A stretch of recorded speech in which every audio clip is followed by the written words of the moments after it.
In this video, we break down why recovery is actually where your fitness is built.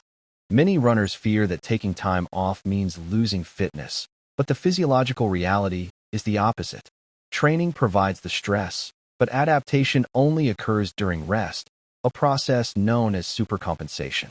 If you skip recovery, you interrupt this cycle, leading to stagnation or injury rather than improvement.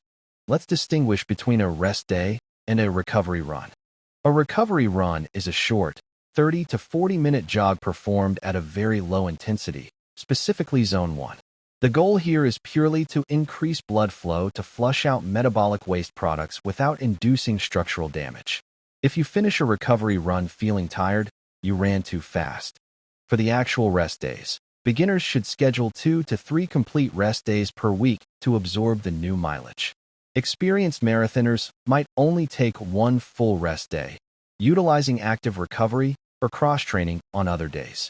The key is that these days involve zero high-impact stress on the skeletal system.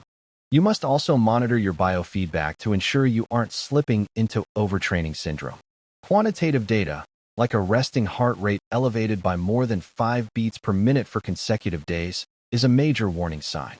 Qualitatively, look for persistent irritability, heavy legs that don't improve after warm-up, or a sudden drop in sleep quality. Finally, prioritize sleep as your primary recovery tool, aiming for 7 to 9 hours nightly.